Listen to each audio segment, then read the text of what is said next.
Graça e paz para todos os irmãos e irmãs.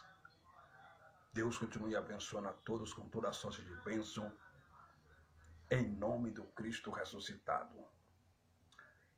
Irmão Fabiano Santana, seu irmão em Cristo, estamos aqui uma vez mais para fazermos uma live abençoadíssima para a minha vida, para a tua vida, para nossas vidas, em nome do Cristo ressuscitado. Meus queridos e amados irmãos, de antemão, antes de mais nada, eu quero fazer uma breve confissão, uma breve oração, pois o apóstolo Paulo, usado pelo Espírito Santo, ele disse em 1 Tessalonicenses, capítulo 5, a saber, o versículo 17, assim, orai sem cessar. Sendo assim, oremos, Pai eterno, Pai justo, Pai dos Espíritos. Meu Deus, eu quero te pedir perdão pela sobra da carne cometida, por julgar, por atos, por obra, por pensamento, por palavra, por gesto, por agir. Meu Deus, me perdoe em nome de Jesus ressuscitado. Espírito Santo, toma a primazia, toma o primeiro lugar nessa live, nesta noite, para a glória de Jesus Cristo ressuscitado. Fala conosco, Espírito Santo, de uma maneira poderosa, gloriosa. Quebra as algemas, quebra todo empecilho, quebra toda perturbação, quebra toda obra ao contrário, pelo poder do Evangelho, para a glória do Cristo ressuscitado. Pai dos Espíritos, eu te peço, Pai, que o Senhor me use, pois eu vou usar a tua palavra. Pai, nada pode de mim mesmo, mas o Senhor pode todas as coisas, o Senhor faz o que o Senhor quer, porque o Senhor é soberano, o Senhor é poderoso. A vontade a vontade que prevalece não é dos homens, mas é a tua. É a tua vontade que prevalece sobre nossas vidas.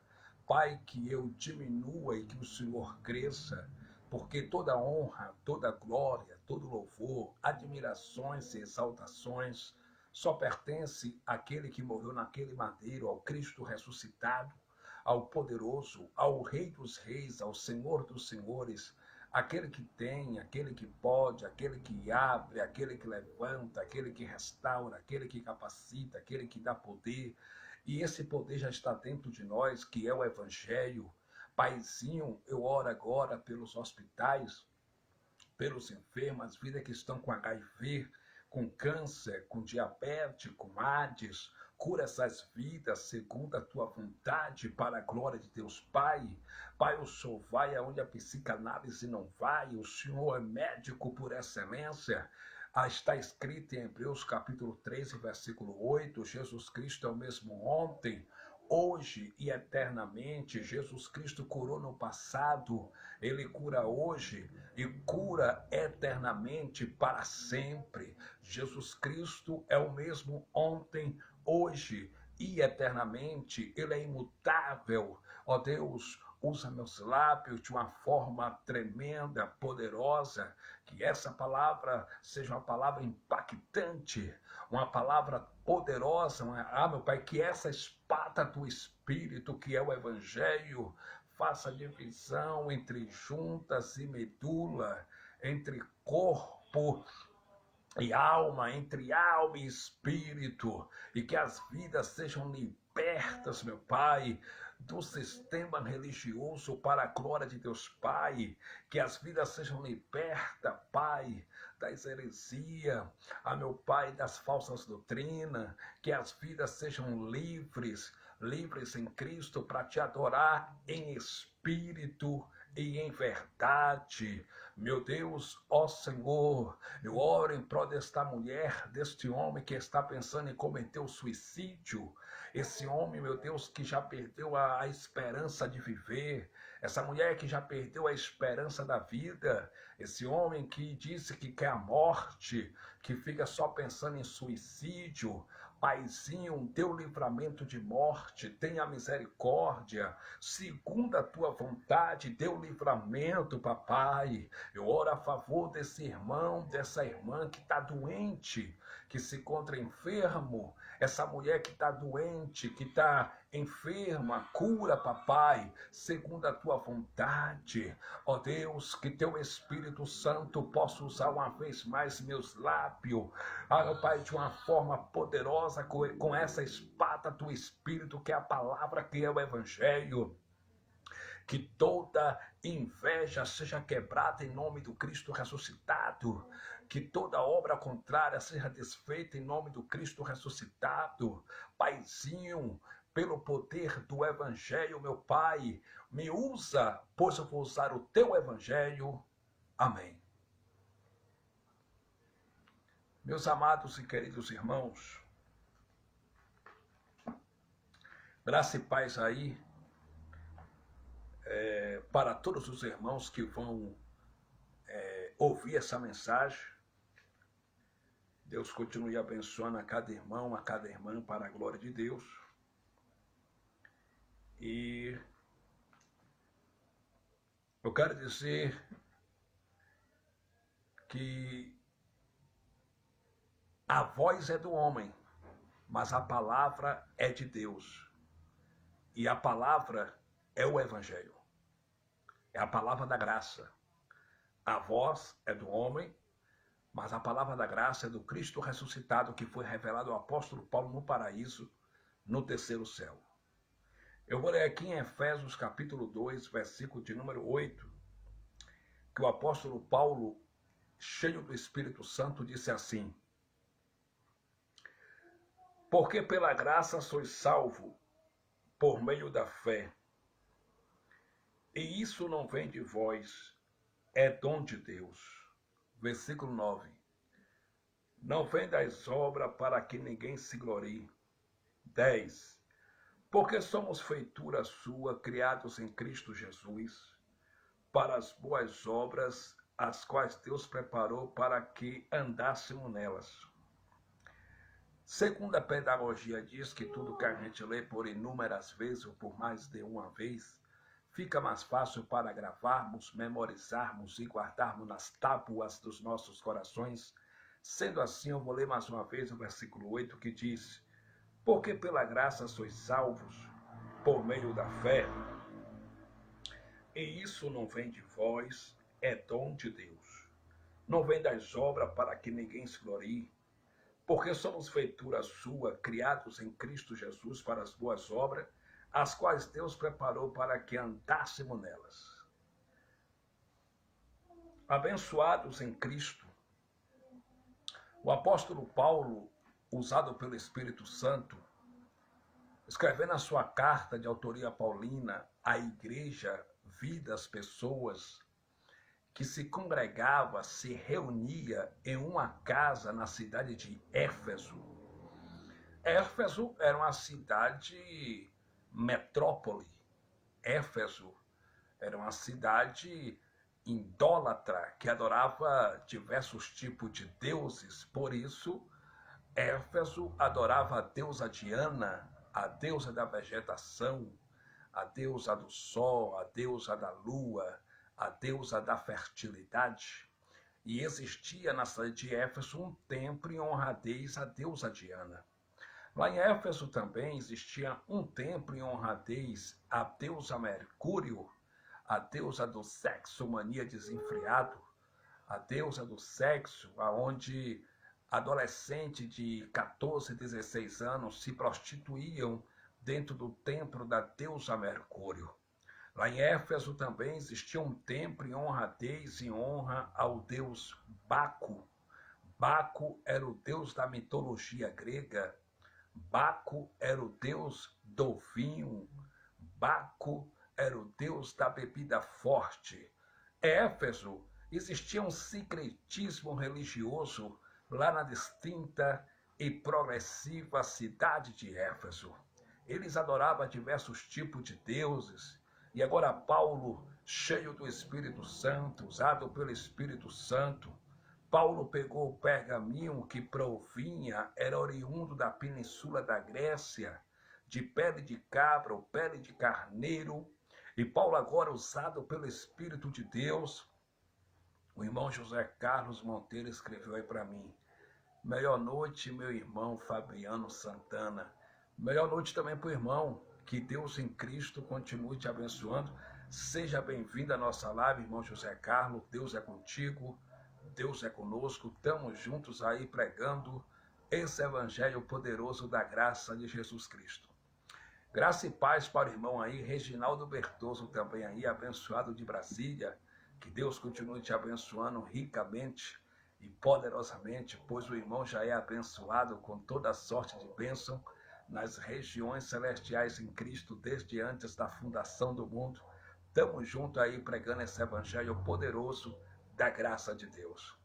Então, irmão Reginaldo, irmão José Carlos Monteiro, filhos de Deus, pregadores e dispenseiro dessa graça maravilhosa, Paulo, cheio do Espírito Santo agora, escrevendo a sua missiva, a sua carta de cunho paulino, em igreja de Éfeso, Paulo disse, no capítulo 2, versículo 8, porque pela graça sois salvo, por meio da fé, e isso não vem de vós, é dom de Deus. Vamos parar isso aqui. O que é que Paulo estava dizendo para a igreja que se reunia em uma casa na cidade de Éfeso? Paulo estava dizendo para os irmãos que passaram a transição que a salvação deles não dependiam exclusivamente deles próprios. Paulo estava dizendo para eles que a salvação deles não era por mérito, através de obras meritórias. Paulo estava dizendo para eles que a salvação deles não era através de jejuns, de sacrifício, de pagar o preço, de subir monte, de fazer sacrifício. Não. Paulo estava dizendo para os irmãos que passaram a transição que a salvação deles não era por perseverança, não era porque eles pregaram no Japão ou na China, ou eles, como dizem alguns pregadores, eu ganhei 1000 almas para Jesus, porque ninguém ganha alma para Jesus. Quem ganha alma é o Espírito Santo, e Cristo ganhou todas as almas naquele madeiro, naquela cruz, todas as almas pertencem a eles. Quando eu falo todas, aquelas que foram predestinadas e escolhidas desde antes da fundação do mundo para a salvação, porque nem todos foram chamados, foram escolhidos desde antes da fundação do mundo para a salvação. Muitos vieram para a perdição, como Judas, como Caim, né, que não tinham o espírito do Pai, mas Cristo naquele madeiro, quando disse tetelestai, no original do aramaico, tetelestai, livro histórico de João, capítulo 19, versículo 30, ele salvou todas as almas para a vida eterna. A nossa salvação hoje é a salvação da mente, é a salvação da mente das falsas doutrinas, do sistema religioso, da religião, que vem há décadas e há anos propagando e pregando as suas falsas doutrinas, suas teologias de homem, seus dogmas e preceitos dogmáticos de homens. Então, a salvação hoje nossa é salvação da mente. Mas Paulo disse para os irmãos que se reuniam em uma casa na cidade de Éfeso, que a salvação deles lá era por graça, não é por obra. E a nossa salvação hoje da mente, a nossa salvação hoje da mente, do sistema religioso, das heresias do sistema, é por graça. Porque quando Paulo, todas as vezes que Paulo se refere à salvação nas suas cartas paulinas, não é salvação para a vida eterna, pois salvação para a vida eterna Cristo já fez naquele madeiro, derramando o seu sangue. Através do sangue derramado, ele salvou aqueles que é escolhido, que foi chamado desde antes da fundação do mundo. Quando Paulo se refere à salvação nas suas cartas paulinas, salvação da mente, salvação do entendimento. Por que, irmão Fabiano Santana? Porque Paulo, ele era um judeu de origem judaica, e Paulo era religioso ao extremo. Segundo a lei de Moisés, Paulo era irrepreensível. Na idade de Paulo, nenhum jovem se destacava como ele, pois Paulo era poliglota. Paulo conhecia o grego koineu, mais comum, mais popular. Paulo se destacava de entre todos e no meio de todos, porque Paulo tinha uma boa oratória. Paulo se destacava no meio de todos porque Paulo era teólogo, passou 15 anos aos pés do doutor Gamaliel, que era um escriba, e escriba era versado na Torá, escriba era versado na lei mosaica, na lei de Moisés. Paulo passou 15 anos sendo discipulado, recebendo aula de Gamaliel, estudando aos pés de Gamaliel, religioso ao extremo. Segundo a lei de Deus, ele tinha zelo de Deus, porém não tinha entendimento. E agora Paulo disse para os irmãos em Éfeso: olha, a salvação é por graça, quer dizer, não tem obra nisso. Não há merecimento humano, não há obras meritórias para a salvação. Não é porque a pessoa jejuma, não é porque a pessoa disse que aceitou Jesus em um templo religioso, porque não existe esse negócio de aceitar Jesus. Porque quem é o ser humano para aceitar a Cristo? Foi ele que nos aceitou, prova disso que ele foi para o madeiro, foi para a cruz e derramou seu sangue. Certa feita, Jesus de Nazaré, nos dias de sua carne, disse para os seus 12 discípulos: não foste vós que escolheste a mim, mas eu que escolhi a vós e vos enviei para que vocês vade e desfrutem e o vosso fruto permaneça. Lá no livro de Efésios, capítulo 1, e o versículo 4 e 5, Paulo, cheio da unção de Deus, depois que voltou do arrebatamento do terceiro céu, Paulo olhou para a igreja de Éfeso e disse que ele nos elegeu nele próprio.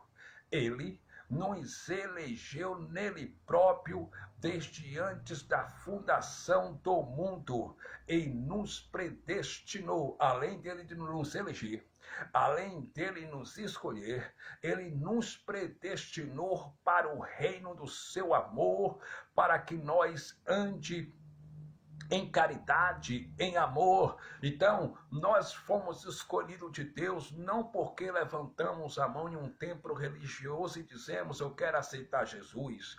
Nós somos escolhidos do Pai não porque nós frequentarmos templos religiosos. Nós somos escolhidos do Pai porque foi Ele mesmo que nos achou, que nos procurou, que nos elegeu nele próprio, que nos escolheu nele próprio desde antes da fundação do mundo. Você é um escolhido do Pai. Você é um privilegiado porque você é um escolhido desde antes da fundação do mundo. E além de te escolher, o Pai te predestinou para o seu reino. O Pai te predestinou para que você ande em caridade.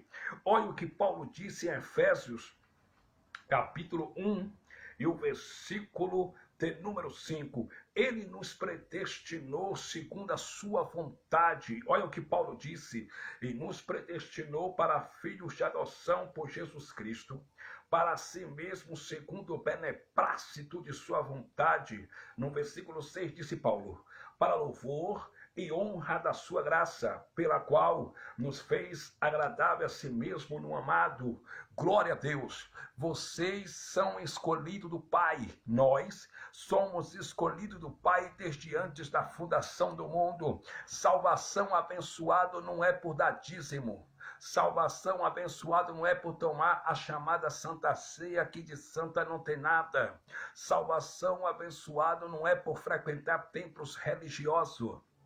Salvação abençoado não é por fazer obras meritórias. Salvação, pregou Paulo e prego eu, é por graça. Nós fomos salvos por graça. Oh, glória! Nós fomos salvos por graça. Salvação é por graça. No versículo de número 9, Paulo deixou bem claro. Olha o que Paulo disse, Efésios 2, versículo 9. Não vem das obras para que ninguém se glorie. A salvação não é por obra para que ninguém se glorie. Que obras são essas? Tipo assim, eu sou salvo porque eu jejum. Eu fui escolhido por Deus para ir para o céu porque eu dou dízimo. Eu fui escolhido por Deus para ir para o céu porque eu frequento o templo de domingo a domingo. Eu fui escolhido por Deus para ir para o céu. Eu fui salvo porque eu dou oferta no templo, eu dou dízimo no templo, eu jejum, eu pago preço, eu subo o monte, eu faço isso, eu faço aquilo. Isso é obra meritória. Isso é obra, e salvação não é por obra, salvação é por graça, meus amados irmãos. Salvação é por graça, só que o sistema religioso ensina para os seus ouvintes que para as pessoas serem salvas tem que ter obra, tem que praticar obras meritórias, tal como dar dízimo, tal como frequentar o templo de domingo a domingo, tal como frequentar a escola dominical, não perder uma escola dominical, tal como a pessoa tem que jejuar, tem que praticar uma série de coisas para a pessoa ser salva. E se no decorrer da caminhada, se a pessoa fracassar, se a pessoa praticar uma obra da carne, a pessoa não é mais salvo. A pessoa já perdeu a salvação, porque o sistema não dá segurança para os seus ouvintes. Mas certa feita, Jesus de Nazaré, pregando no dia de sua carne, ele disse, no livro histórico de João, capítulo 6, a saber, o versículo 37, tudo que o Pai me deu virá a mim. Ele disse, tudo quanto o Pai me deu virá a mim. Não é o que os bispos deu, não é o que os pastores deu, é o que o Pai deu. Tudo que o Pai me dá virá a mim. E todo aquele que vem a mim, de maneira nenhuma, eu lançarei fora. Deus não te lança fora, porque foi Ele mesmo que te chamou, que te escolheu desde antes da fundação do mundo. Ele disse, tudo quanto o Pai me dá, virá a mim. E tudo quanto o Pai me dá, de maneira nenhuma lançarei fora. Deus não te lança fora. Deus não abre mão de você. Deus não te abandonou. Deus não te esqueceu. Salvação não se perde. Uma vez salvo, salvo para sempre. Por quê? Provo na Bíblia. Livro histórico de João, capítulo 10. Livro histórico de João, capítulo 10. Glórias a Deus. Versículo 28 e 29. Livro histórico de João, capítulo 10. Versículo 28 e 29. Olha o que Jesus de Nazaré disse nos dias de sua carne. Eu vou ler para você. Glória a Deus. E dou-lhes a vida eterna, e nunca hão de perecer, e ninguém as arrebatará das minhas mãos. Foi Jesus que disse, palavra do Yeshua HaMashiach, palavra de Cristo nos dias de sua carne. Palavra de Jesus de Nazaré nos dias de sua carne. Olha o que ele disse. E dou-lhes a vida eterna, e nunca hão de perecer, e ninguém as arrebatará das minhas mãos. Versículo 29, ele disse, meu Pai que mas deu é maior do que todos, e ninguém pode arrebatá-la das mãos de meu Pai. Ele disse, e dou-lhes a vida eterna. Ele disse, eu dou a vida eterna, e dou-lhes a vida eterna, e nunca hão de perecer, e ninguém as arrebatará das minhas mãos. Alô, abençoado. Ninguém pode te arrebatar da mão do Pai. Ninguém pode me arrebatar da mão do Pai. Da mão do Pai ninguém te arrebata. Da mão de Deus ninguém te tira. Pregou Paulo e prego eu, a igreja em Roma. Romanos capítulo 8, a saber, o versículo 35, disse Paulo, cheio do Espírito Santo, o que nos separará do amor de Deus que está em Cristo Jesus? A tribulação, a peste, a fome, a morte, o porvir, os principados, o potestade, ou a peste. No versículo de número 38, olha o que Paulo diz, glória. Glória a Deus, glória a Deus, glória a Deus, glória a Deus. Romanos capítulo 8, versículo 38, olha o que Paulo disse, eu vou ler. Glória, glória, glória. Romanos capítulo 8, versículo 38, olha o que Paulo disse. Essa palavra aqui, meu irmão, é palavra para você receber. Recebe essa palavra aí, versículo 38. Olha o que Paulo disse. Porque estou certo de que nem a morte, nem a vida, nem os anjos, nem os principados, nem as potestades, nem o presente, nem o porvir, 39, nem a altura, nem a profundidade, nem alguma outra criatura nos poderá separar do amor de Deus que está em Cristo Jesus, nosso Senhor. Estamos inseparáveis de Deus. Nem morte, nem vida, nem altura, nem principado, nem porvir, nada, nem nenhuma outra criatura, nenhum sistema pode te separar do amor de Deus que está em Cristo Jesus. Só que no sistema, eles dizem que você se separa de Deus se você cometeu uma pequena obra da carne. No sistema, eles dizem que o Espírito Santo sai da tua vida se você cometer uma obra da carne. Paulo, o homem que recebeu as insondáveis revelações do Espírito, as insondáveis revelações do Evangelho, da graça do Cristo ressuscitado, disse que nem morte, nem altura, nem principado, nem nada, irmão, nada nos separa do amor de Deus que está em Cristo Jesus. Vocês são eleitos, vocês são benditos do Pai, vocês são abençoados, vocês são mais do que vencedores, pregou Paulo e prego eu à igreja em Roma. Romanos capítulo 8, versículo 37, pregou Paulo e prego eu. Mas em todas estas coisas nós somos mais do que vencedores por aquele que nos amou. Nós somos mais do que vitorioso. Nós somos mais do que vencedores. E quem disse isso não foi o Paulo, quem disse isso não foi João, quem disse isso foi o próprio Cristo ressuscitado na boca de Paulo, que nós somos mais do que vencedores. Você já venceu essa depressão, você já venceu essa luta, você já venceu esse problema, você já venceu essa dificuldade. Essa luta não é para te matar, esse deserto não é para te matar, essa porta fechada não é para te matar. Tu és mais do que vencedor, tu és eleito, tu não és servo de Deus, tu és filho de Deus. Pregou Paulo e prego eu, Gálatas capítulo 4, versículo 7. Paulo disse que outrora nós éramos escravos, mas hoje nós somos filhos do Pai, somos filhos de Deus. E como filhos de Deus, meu amado irmão, como filho de Deus, nós somos proprietários de tudo. Porque os gauleses, os galateus, os irmãos da Galácia do Sul, Paulo disse que eles eram filho e também herdeiro.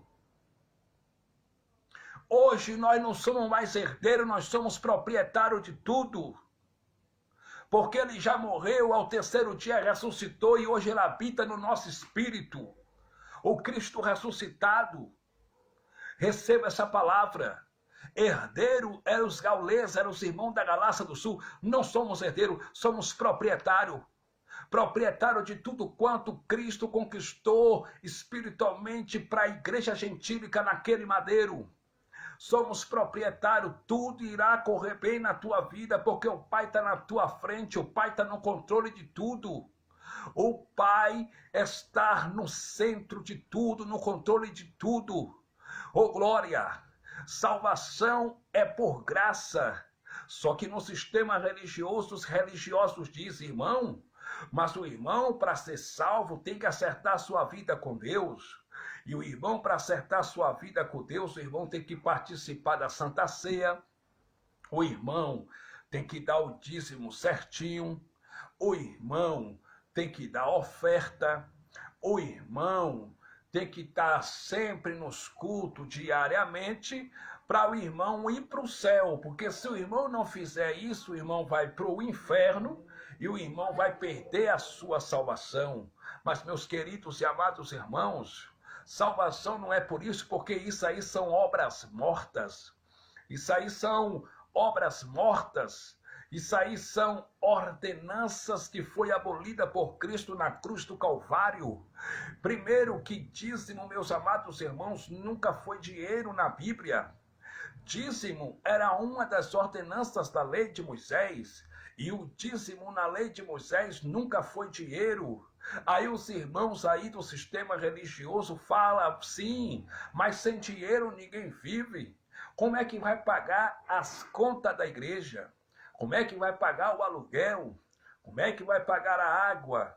Como é que vai pagar a luz? Simples, simples assim. Se você está se reunindo num salão, prega o evangelho, o novo pacto, a nova aliança, o evangelho da graça, o novo testamento, prega o evangelho do Cristo ressuscitado, prega a verdade para o povo aí dentro, chega para os irmãos e diz, olha, nós estamos aqui nos reunindo nesse salão, ao nome do Cristo ressuscitado, nós estamos dependendo de pagar uma água, pagar uma luz, pagar um aluguel, e aí levanta, por exemplo, o aluguel é R$4.000, o aluguel é R$4.000, levanta aí 40 pessoas com R$100, pega esses R$4.000 aí, paga o aluguel, né? O restante, paga a água, paga a luz, faz cesta básica, ajuda os necessitados, compra um remédio, dá para os necessitados e prega a verdade aí dentro. Eu não sou contra a reunião, eu sou contra o comércio em nome de Deus nas reuniões.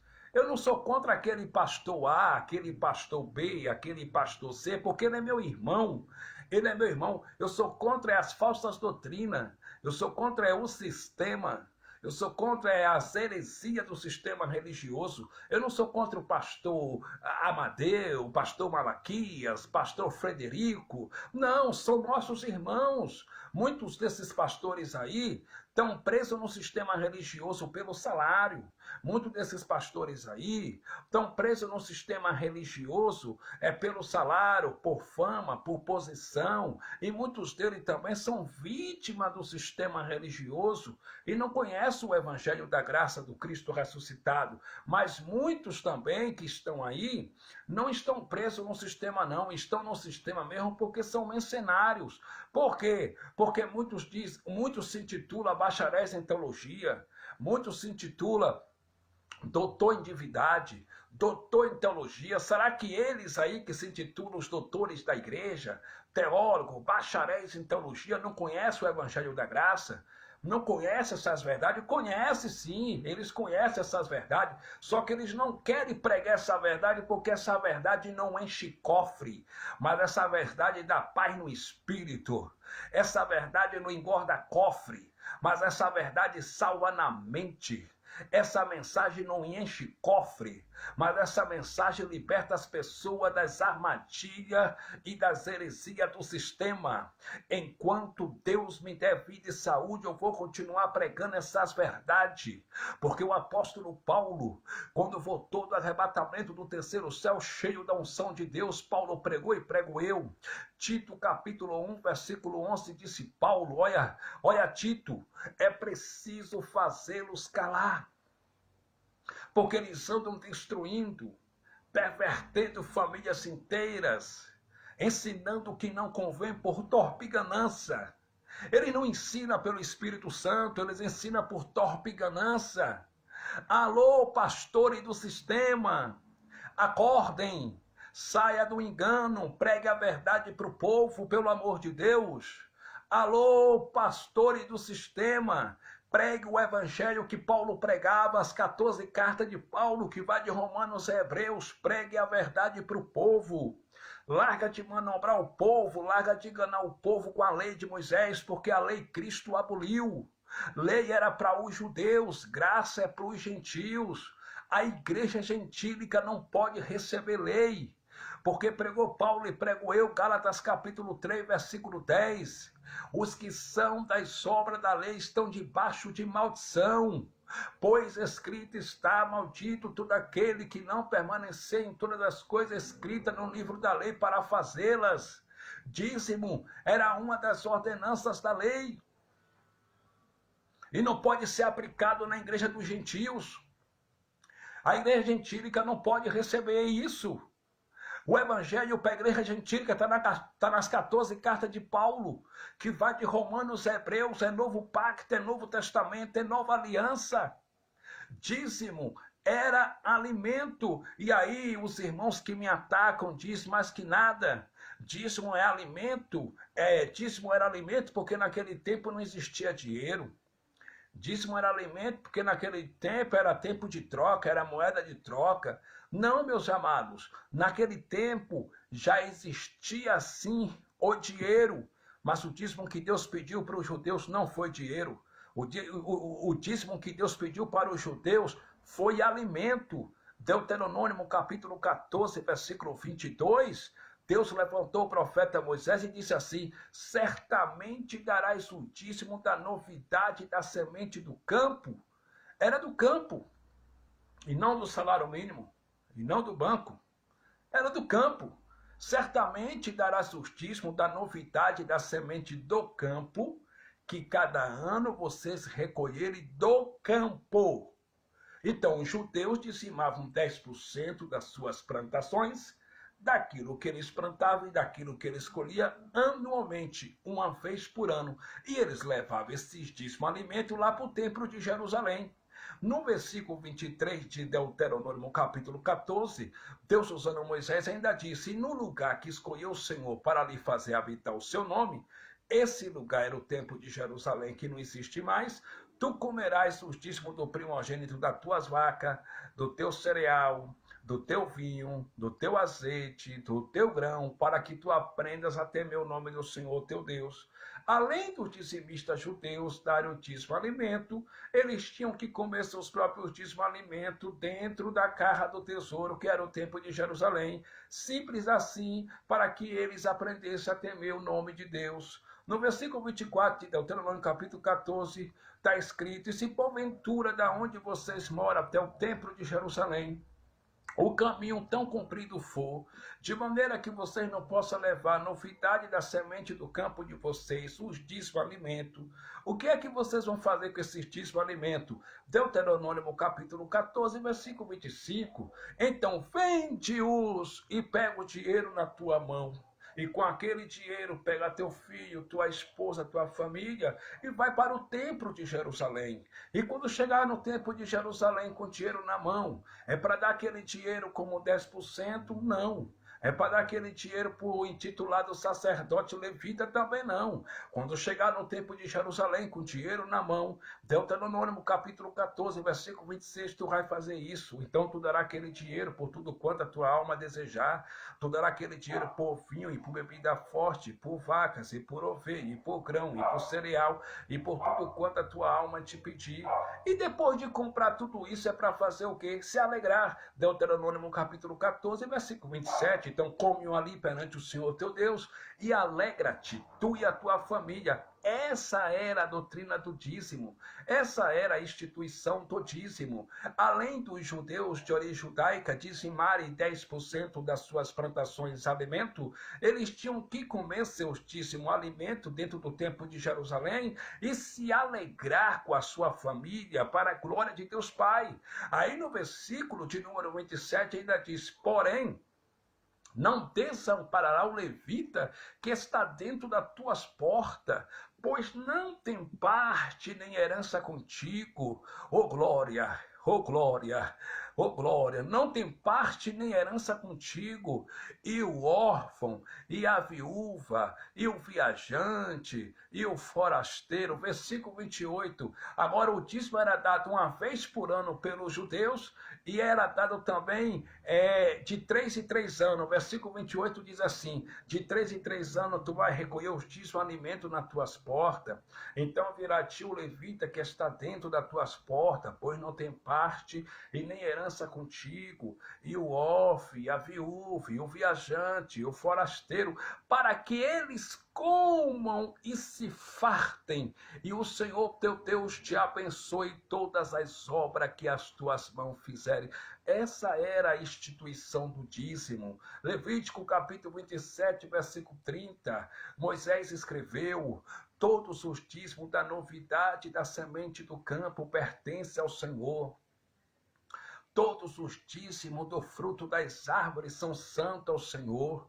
Meu amado irmão, observe, os intitulados pastores usam o livro de Malaquias aí, os pastores usam Malaquias para tosquiar o povo, para tomar esse falso dízimo romano do povo criado por Carlos Magno, que era rei de Franco, rei da França, que no ano 575 depois de Cristo, no Concílio de Malcom, ele oficializou para que a religião católica cobrasse o dízimo em dinheiro mensal na Idade das Trevas, na Idade Medieval, onde o conhecimento só era dado aos letrados, aos líderes, aos papas, e eles rezavam em latim, pregavam em latim para que o povo não entendesse o que eles falavam. E a religião católica vendia indulgência, dizia: traga dinheiro para o templo, que você já tem um lugar lá no céu. Traga dinheiro para o templo, que você já tem um terreno lá no céu. Vendendo a salvação, sendo que a salvação já foi feita lá no Calvário,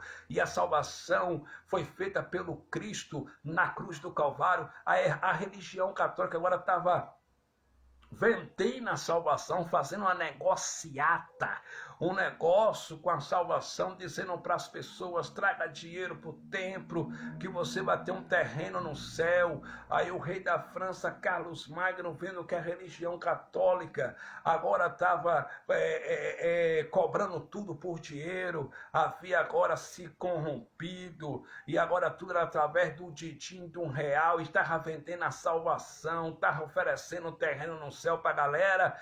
No Concílio de Malcom, ele sentou com os líderes católicos, líderes religiosos, e assinou um decreto para que o Papa cobrasse o dízimo em dinheiro mensal.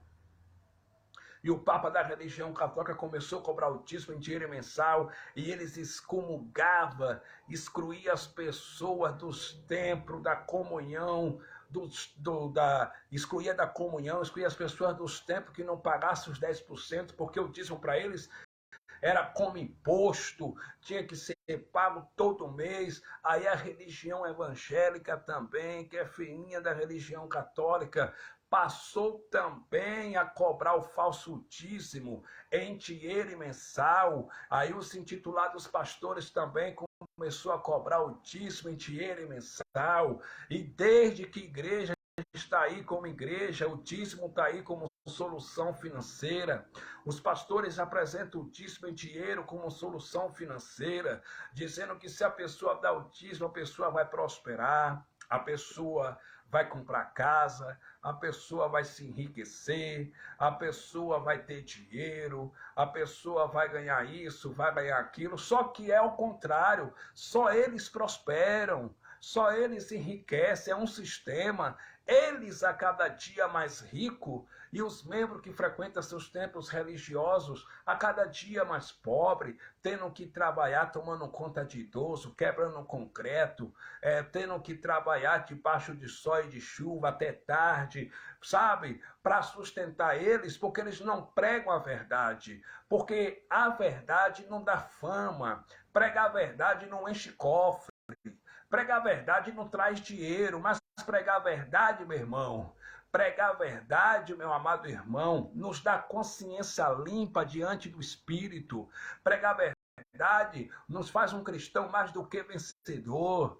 Pregar a verdade nos faz um cristão de pé diante do Pai, mais do que vencedor para a sua glória. Então, meus queridos e amados irmãos, o sistema não prega a verdade do evangelho. Dízimo, os intitulados pastores usam aí Malaquias, mas eles não mandam o povo ler Malaquias capítulo 1, eles não mandam o povo ler Malaquias capítulo 2, Malaquias capítulo 3, Malaquias capítulo 4, para o povo descobrir quem é que estava roubando a Deus nos dízimos e nas ofertas no livro de Malaquias. Porque o livro de Malaquias é um livro pequeno, é um livro curto, só tem 4 capítulos. Se você ler Malaquias capítulo 1, versículo 6, 7, 8, você vai ver com quem Deus estava usando um profeta para descer o pau, para repreender. Deus estava usando o profeta Malaquias para repreender, foi a liderança corrupta. Deus estava usando o profeta para repreender, foi a corrupção. E é isso que eu sou contra a corrupção do sistema. Eu sou contra o sistema, é a corrupção do sistema. Eu sei que para muitos pastores do sistema eu sou um otário. A verdade é essa.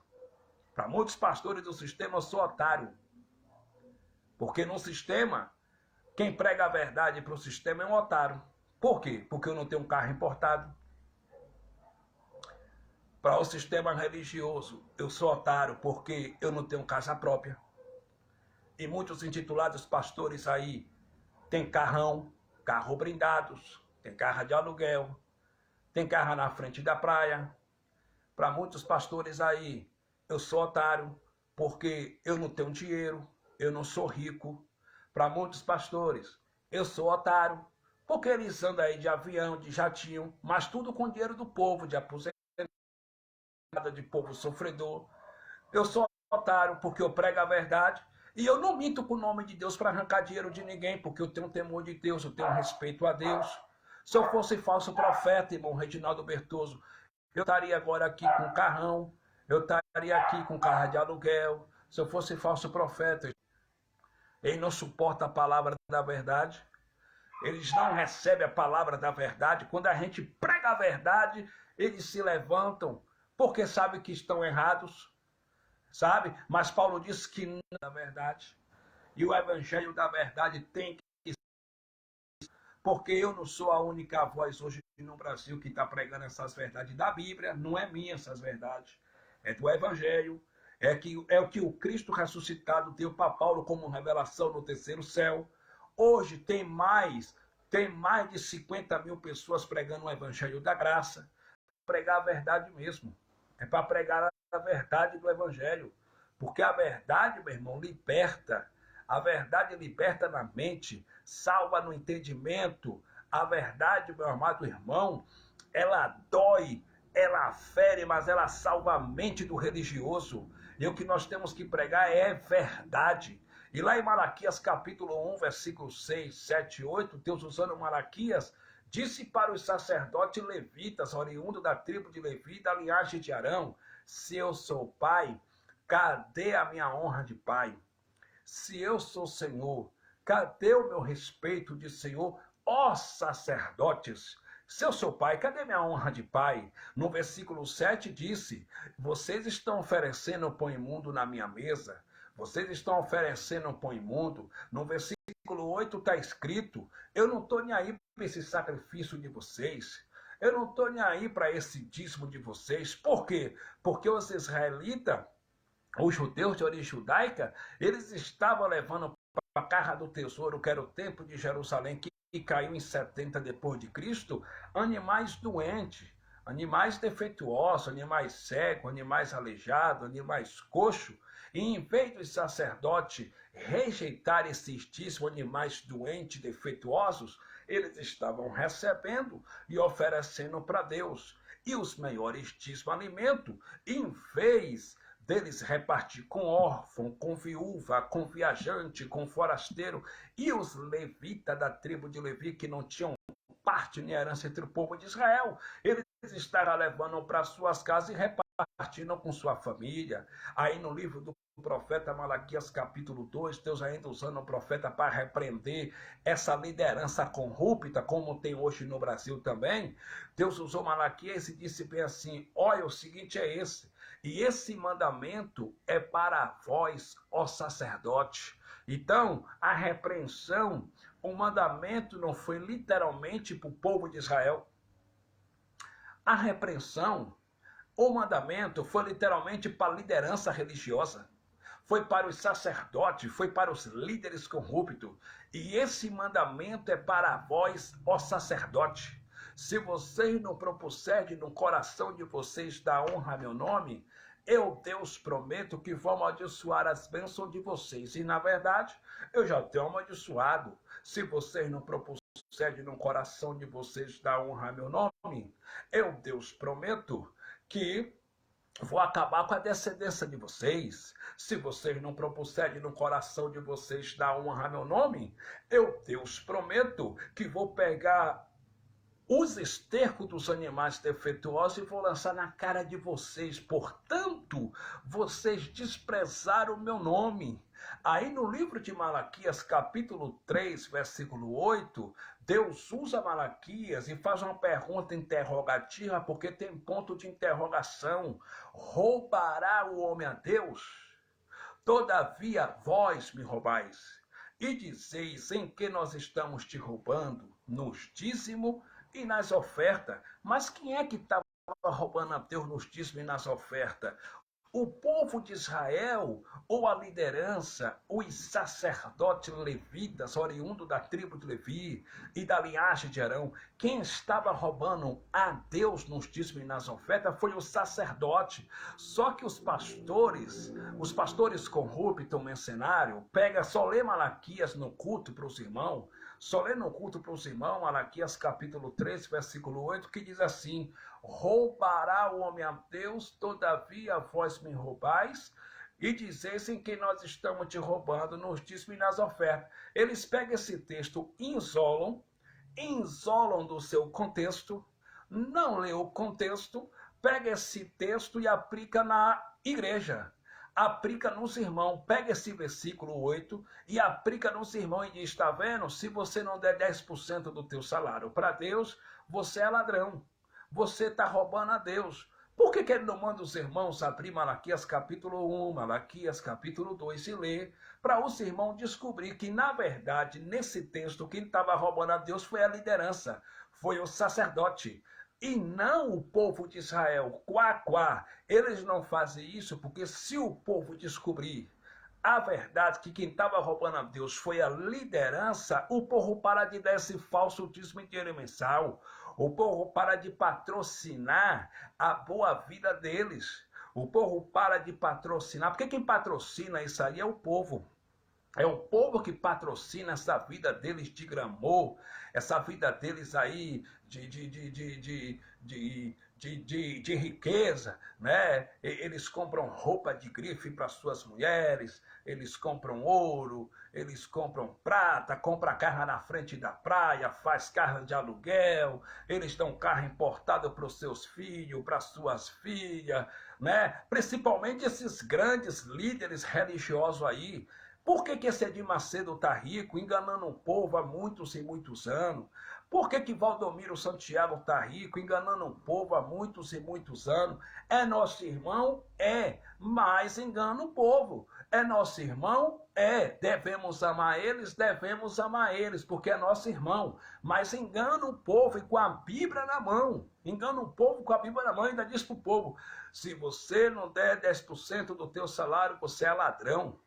Você vai num culto para ouvir uma palavra, irmão, uma palavra assim edificante, uma palavra que te levante. Você chega no culto lá, o cara abre Malaquias 3, versículo 8 e diz: olha, se você não dá 10% do teu salário para Deus, tu é ladrão. Tu está roubando a Deus. Irmãos, sendo que, na verdade, os verdadeiros ladrões são eles de terno e gravata. Os verdadeiros ladrões são eles. Eles são piores do que os políticos. Os políticos roubam em nome da sua corrupção. Eles roubam em nome de Deus, que é um nome santo, que eu temo, que eu respeito, que é um nome poderoso. Eles roubam em nome de Deus, são piores do que os políticos. Mas está na hora de Deus fazer uma limpeza no Brasil. Está na hora, meu irmão, dessas empresas religiosas, ou esses pastores pregam a verdade para o povo.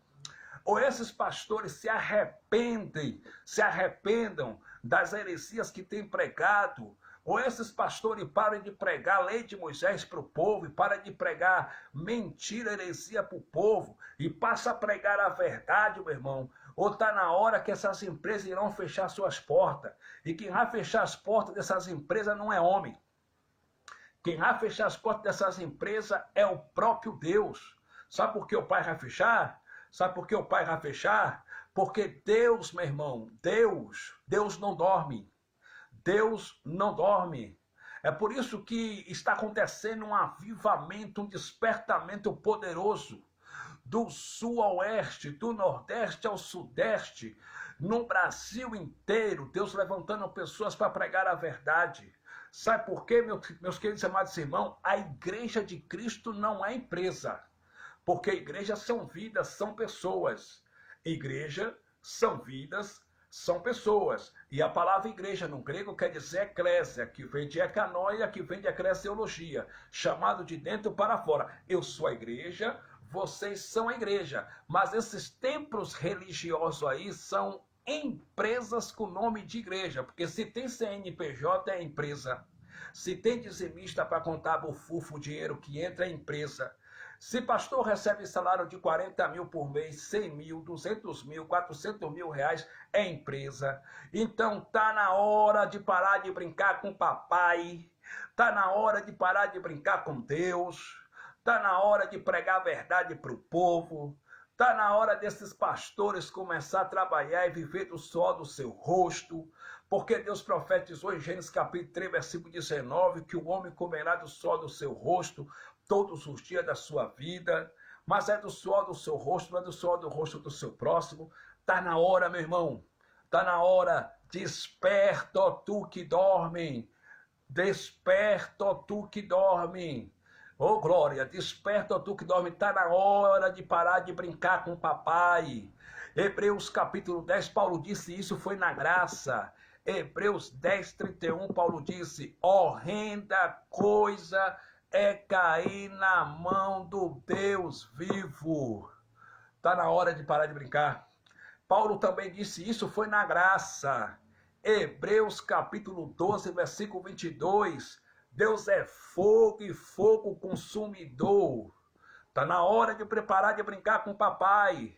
Está na hora de pregar a verdade. A pastorzada aí está liberando tudo dentro dos templos agora aí. Está liberando o divórcio. Mulher casar 2, 3, 4, 5, 6 vezes. Homem casar 5, 4, 6 vezes, sem nenhum temor de Deus, sendo que casamento diante de Deus é só um. Estão liberando tudo dentro dos templos, sabe? Eles só não abrem mão do falso dízimo em dinheiro mensal. Só não abrem mão do dinheiro. Eles estão liberando tudo por causa disso. Porque eles sabem que se eles pregar a verdade para o povo, não enche o cofre. Aí eles estão liberando agora tudo, estão liberando tudo, segundo, terceiro, quarto, quinto, sexto, sétimo casamento. A galera está pintando e bordando, e eles estão liberando tudo dentro dos seus templos religiosos, para não perder a grana, para não perder a bufufa. Mas Deus não dorme, Deus está vendo tudo, e Deus está levantando, Deus já levantou e está levantando pregadores para dizer basta. A graça de Deus nos basta. A graça de Deus é suficiente. Só a graça nos basta. A graça é suficiente. A graça do Pai nos basta. Ei, senhores pastores, vocês estão achando que Deus dorme? Deus não dorme. Deus está vendo aí vocês deixando o povo casar pela terceira, quarta, quinta vez, só para não perder o dízimo. Deus está vendo aí vocês pintando e bordando. Deus vê tudo, porque Deus não dorme. Ele é poderoso, ele é o cabeça da igreja, ele é todo poderoso. Meus amados irmãos, e para encerrar essa live, eu quero dizer algo para vocês. O único mandamento que Cristo deixou para nós foi esse. Primeiro mandamento, amarás o seu teu Deus sobre todas as coisas, de todo o teu coração, tua alma e teu entendimento. E o segundo mandamento, amarás o teu próximo como a ti mesmo. Eu amo meus irmãos do sistema religioso. Até os pastores que enganam o povo, eu amo eles, porque independente de qualquer coisa, nossos irmãos. Eu não concordo com as heresias que eles pregam. Como o irmão Ben Olek está escrevendo aí, se tornaram deuses. É verdade. Os pastores agora, eles se sentem Deus, se tornaram deuses. Dentro dos templos religiosos, o povo idolatra pastor, os evangélicos falam mal dos católicos, porque diz que os católicos adoram imagem de escultura, mas eles idolatram também, eles também são idólatras, porque eles idolatram pregador, eles idolatram cantor, cantora, eles idolatram pastores, eles idolatram pastor, mas entenda isso aqui, por gentileza. Eu quero dizer algo para os irmãos antes de encerrar essa live aqui. A glória, a honra, o império, o poder, o domínio só pertence ao Cristo ressuscitado. O irmão Ben Olek escreveu, vou falar sobre isso agora, os deuses desse mundo. É verdade, irmão Ben. Se tornaram ídolos desse mundo. As pessoas só dão crédito a uma pessoa se a pessoa carregar um título de pastor. As pessoas só dão crédito para a pessoa se a pessoa carregar um título de evangelista, né? Mas eu quero dizer para você que só existe um pastor, meu irmão, um pastor que é Cristo. Eu não sou contra pastor, porque pastor é dom no evangelho, não é cargo, não é título. Quem criou o cargo eclesiástico, irmão Ben-Oleque, foi a religião católica e saiu distribuindo o cargo. E aí a religião evangélica copiou também da religião católica, né? Cargo de pastor, cargo de evangelista. Mas pastor é dom. E o dom de pastor, quem dá é Deus. Pregou Paulo e prego eu. Efésios capítulo 4, versículo 8, o Espírito de Deus, usando a boca de Paulo, disse: porque ele, subindo ao alto, levou cativo em cativeiro e deu dons aos homens. Ele deu dons espirituais. Ele deu dons aos homens. No versículo de número 11, Paulo vai mostrar os dons. Paulo disse: e ele mesmo deu uns para evangelista, dom de evangelista. Outros para profeta, dom de profeta. Outros para pastores, dom de pastor. Outros para doutores, dom de doutor. Então, o dom que dá é Deus. Mas segundo o critério da religião, para o cara ser pastor, tem que fazer 5 anos de teologia, tem que fazer curso e mais curso. Tudo isso para pregar Malaquias 3:8 e dizer: se você não dá dízimo para Deus, você é ladrão, você está roubando a Deus. Tudo isso para pregar heresia para o povo. Mas entenda, meus irmãos, entenda. Deus está cansado de tudo isso. Deus agora é o tempo do conhecimento. O povo acordou, o povo está despertando. Deus está tirando para fora do curral. Deus está tirando para fora do curral da religião os seus eleitos, os seus escolhidos. Deus está levantando homens e mulheres verdadeiros para a glória de Cristo. Glória a Deus. Então, eu não sou, irmão bem, contra pastor, porque pastor é dom. E ele dá o dom para quem ele quiser. Sabe? Eu sou contra os falsos profetas. Eu sou contra o lobo. E o lobo debaixo dessa palavra não prevalece, porque o lobo não suporta a verdade. Eu sou contra o lobo. Mas entenda isso aqui, por favor. Eu quero deixar só um aviso aqui também para os irmãos da graça. Nós já somos salvos para a glória de Deus. Mas entenda, o que a pessoa fizer aqui nessa terra, a pessoa vai colher. Pregou Paulo e prego eu. Gálatas capítulo 6, versículo 7, Paulo disse: não erreis, Deus não deixa se escarecer, aquilo que o homem semear, isso também se fará. Aquele que semear no Espírito, do Espírito colherá a vida eterna. E aquele que semear na carne, da carne colherá destruição. Então, muitos irmãos aí dizem assim: eu estou na graça. Eu estou na graça, eu posso trocar de mulher. Muitos irmãos dizem assim: eu estou na graça, eu posso trair minha esposa. Muitas irmãs dizem assim: eu estou na graça, eu posso trair meu marido. Muitos irmãos dizem assim: eu estou na graça, eu posso cheirar um pó, eu posso fumar maconha, eu posso fazer isso, eu posso ir para a balada, eu posso fazer isso, eu posso fazer aquilo. Mas eu encerro dizendo para vocês que Deus é imutável. Deus, ele não muda. E como ele é imutável, com Deus não se brinca. Mesmo em graça, ele corrige, ele açoita e ele disciplina. Mesmo em graça. Olha o que Paulo disse aqui em Hebreus, no capítulo de número 12, e o versículo 6. Eu vou ler para os irmãos. Porque o Senhor corrige o que ama, e açoita qualquer que recebe por filho. Se você é um filho de Deus, a qualquer momento, se você estiver nas obras da carne, traindo tua esposa, traindo teu marido, fazendo coisa que desagrada ao Senhor, o Pai, ele não abre mão de você. Salvação não se perde, mas o Pai dos Espíritos, ele te disciplina, ele te corrige e ele te açoita. Versículo 7. Se suportais a correção, Deus vos trata como filho. Por que filho há que um pai não corrija? 8. Mas se estais sem disciplina, da qual todos são feitos participantes, sois então bastardos e não filho. Quer dizer, se você tem dinheiro, tem amante, se você tem 2, 3 amantes e diz assim, Deus não está nem aí para minha vida não, para minha carne não, eu posso ter amante, eu posso trair minha mulher, eu posso cheirar pó, que Deus não vai fazer nada. Se Deus não está te corrigindo, se Deus não está te açoitando, se Deus não está te disciplinando, então tu não é filho. Você não é filho.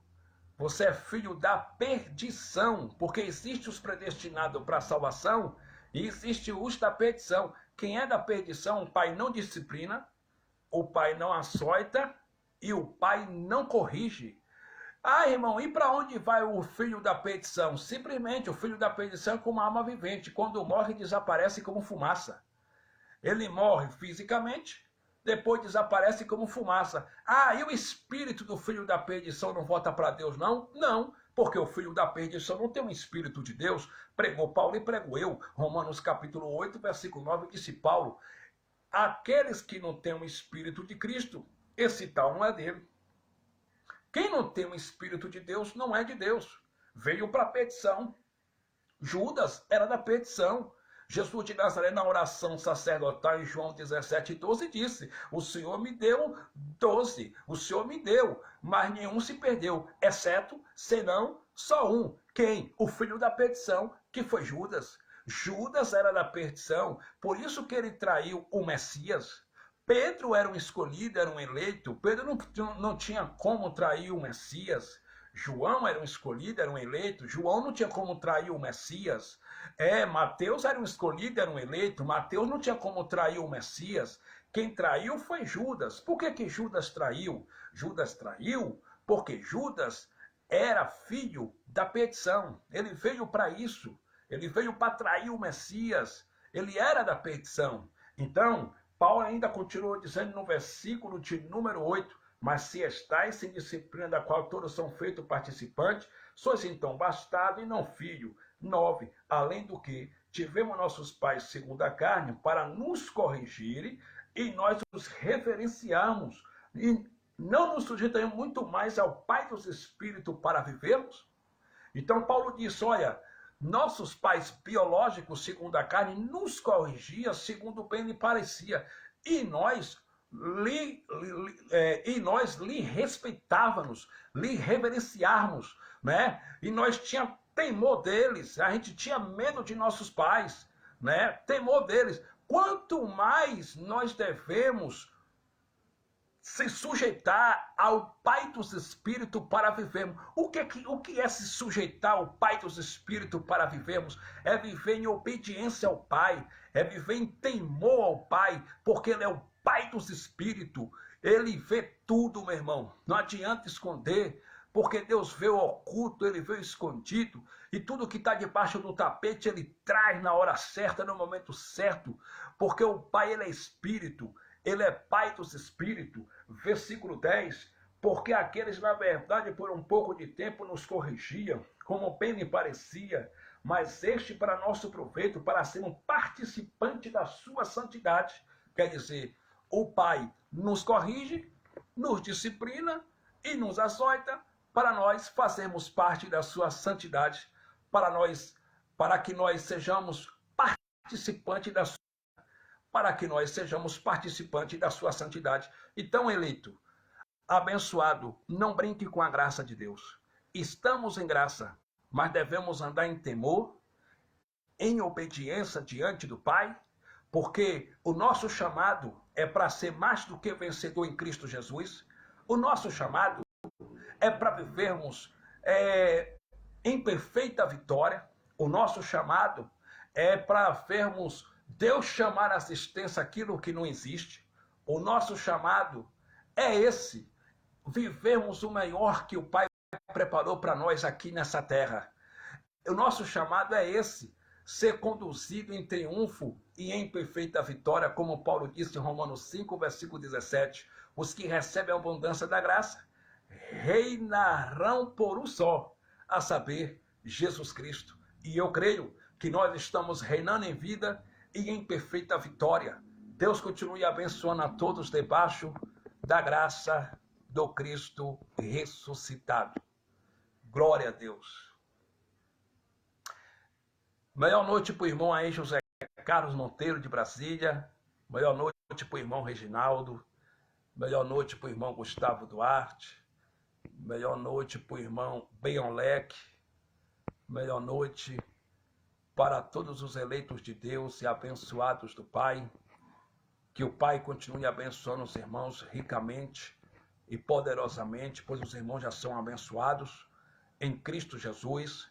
E eu encerro com uma breve oração. Paizinho, obrigado por esses momentos aqui pregando a tua palavra, pregando o evangelho, que essa palavra entre no coração do teu povo, que as pessoas que vão ver essa mensagem sejam libertas, compreendam a tua palavra, sejam libertas na mente, no entendimento das heresias do sistema religioso, e que essas pessoas possam te servir, te adorar em espírito e em verdade, porque esse é o nosso chamado, em espírito e em verdade.